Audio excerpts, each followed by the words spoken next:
We are at the 2024 Rolling Road VDCA season finale. This is the feature race. It's the second race of the weekend and the second race of the day. Pay attention to the marbles out here on the outside of turn 9. That's going to be good information as we progress through the weekend and the race. So here we go. We're coming to the green flag. It's out. Start wasn't great, but we're running a really tall first gear. Here we've got Tim Hannon on the right, and then Trey Deuce, just absolutely got a great start. Close to bump drafting him as you can possibly get. I'm just hoping to get in line here and sort things out. I found a spot. Settle in and just start making some laps. We've got a really strong field here, and there's going to be 6 of us that are here within probably a half a second of each other in qualifying.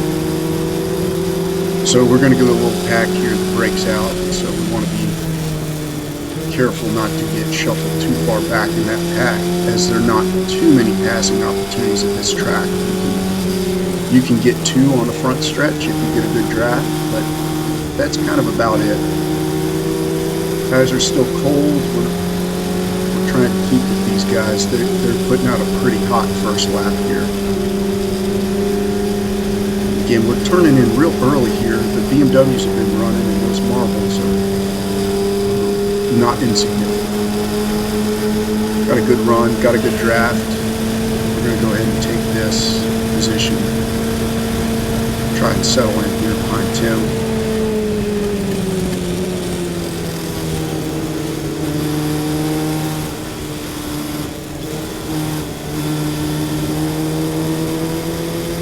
Tires are just starting to come in now.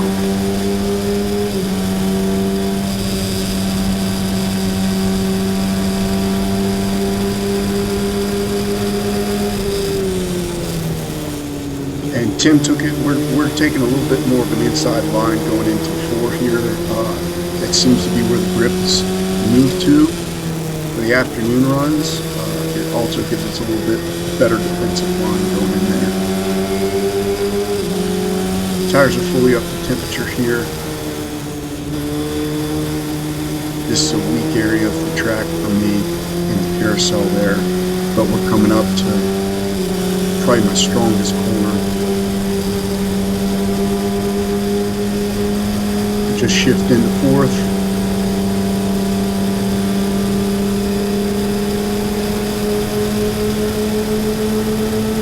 We're getting a radio call as to how many we've got up front here.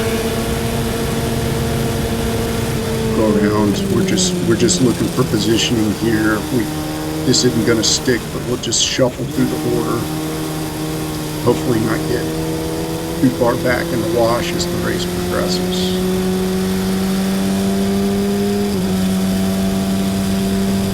The track actually inspires a lot more confidence than it did in the morning race. But as you'll see, our lap times are not nearly as fast as they were in the morning. Probably about half second slower. Some of that is pacing, but a lot of it is the sun has been out all day and the track just fell off. Roebling gives you what it gives you, and no 2 sessions are the same.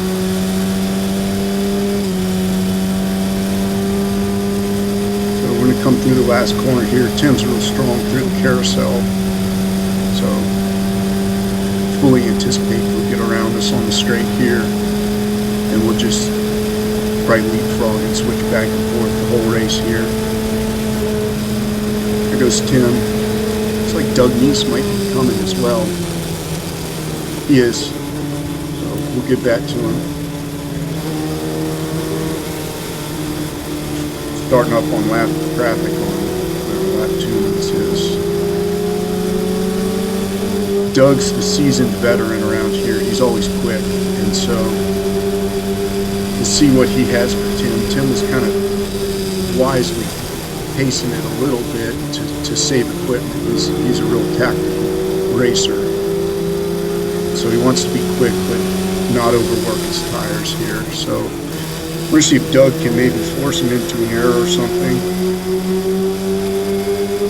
Maybe cause him to up the pace, but doesn't look like Tim's fine. Doug almost went off there, used all the track, but no harm, no foul. And Trey's all over. He's the fastest guy out there in the carousel,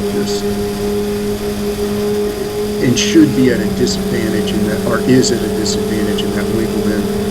Got a really narrow track on it, but Trey's an amazing young driver, so we're enjoying racing with him.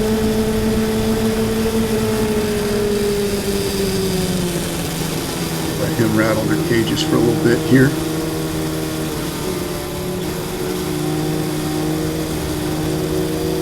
So we've got Tim Hannon in front, Doug Neese in second place, Trey Dusick in third, I'm in fourth, and you can see in the mirror there, we've got Joe Griffin driving Stormfield's Menard. That's an ex-Greg Rice car, and that car is nicknamed the Beast, and it is a fitting name because in the hands of Joe Griffin, in Storm as well, but particularly Joe Griffin, that car is an absolute beast and a really formidable opponent.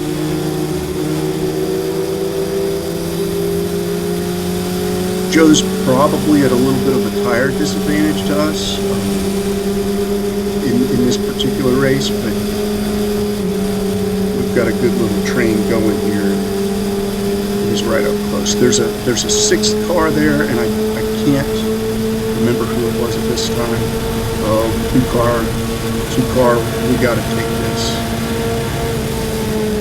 It's too big of a draft to pass up for a Formula Ford racer.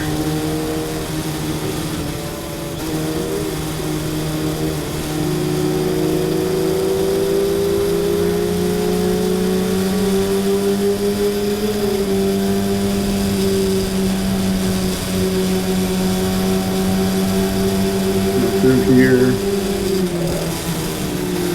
I almost took us all out there. Doug was a little early on the brakes, and I was caught napping on the pedal. So, yeah, I almost wrecked the whole thing and gave it to Tim.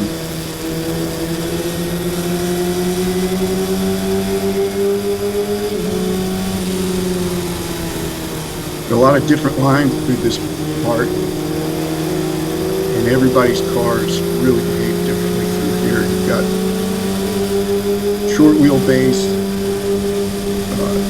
narrow track cars, you've got soft cars, you've got stiff cars, and they all kind of make it work. Trey got a really good run in that corner.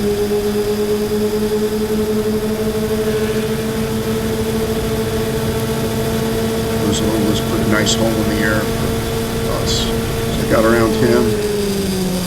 And Trey, this might actually be the move of the weekend. He was real patient there and just really did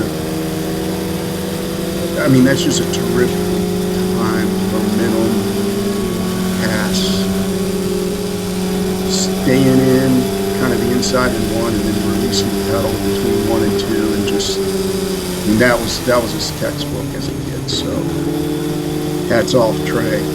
More of those to come in our future, I'm sure.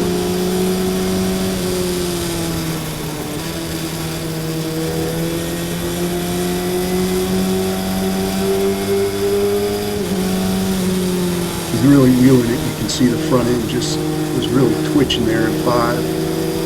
Look at the launch he gets out of the carousel there. He's able to get that thing at such a big slip angle and just really still get forward drive. It's impressive. But we've got quite a hole in the air. Blood in the water. We have a gap to Doug, so we decided to just let it there and stay in third.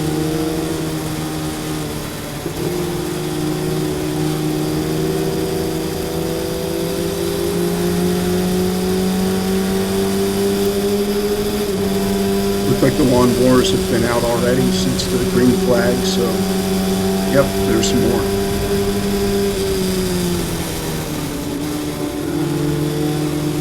Those gear ratios I posted, this is one of the corners that really makes a big difference.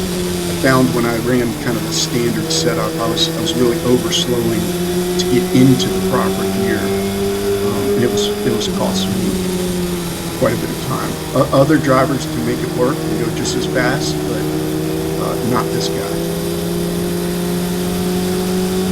I mean, they are just light years faster than I am through there, so just don't want to miss. Don't want to be so bad there that we miss the draft. But Ray had his run probably a little too early.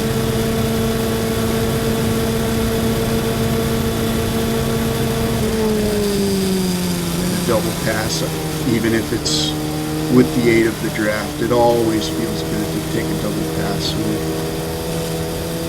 it's hard to not have a grin on your face under the helmet when you get those.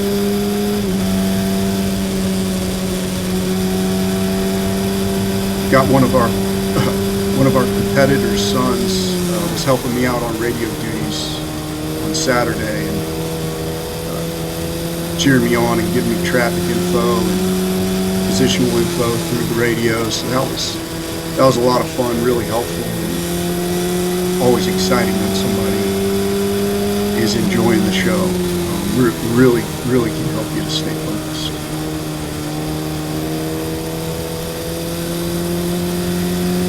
Lap traffic here. Hopefully we can get through cleanly. Yep, we're going to time this okay. Not ideal, but that really didn't cost it too much. So we've got the run. We're going to let him go here. Trey came around Doug there. Still just a classic Formula Ford. Nose to tail action.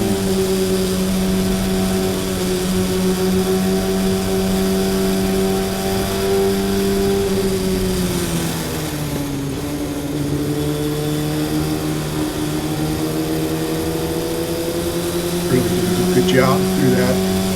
Turn 4 that time.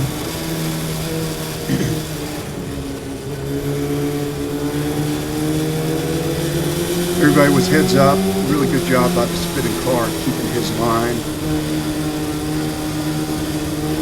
Everybody saw that. Got through. Lifted a little, but we didn't lose any time there.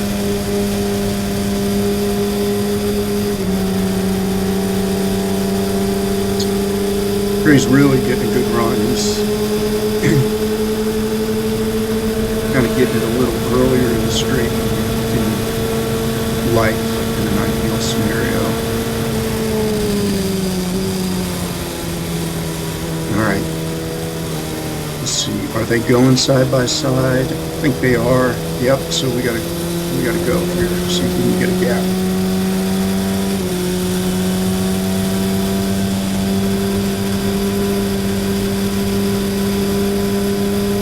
We can execute these, maybe we've got a shot at breaking the draft here.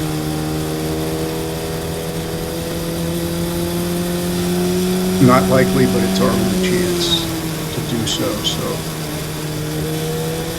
good rotation there.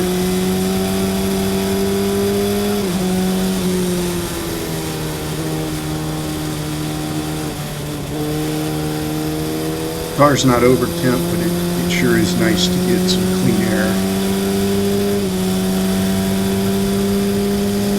Turn in early. Remember, we got those marbles. A little wide there. You can see that there's a pretty aggressive bump. All right, we've got 1 to go. Got a gap, but it wasn't enough to break the draft. It was just enough to keep our position. Tim took it in pretty deep into one. Wisely, that's kind of what he needed to do. He's setting up. This is going to be a race to a strike. So here comes my strong corner. I really need to execute this. I know he's going to be better than I am through the carousel.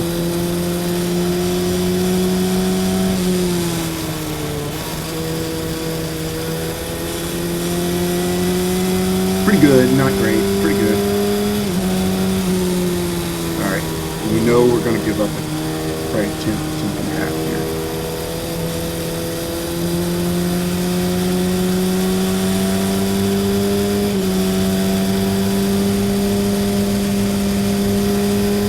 Through the last corner, Tim's close. He's got a good run. I mean, this is the ideal gap here.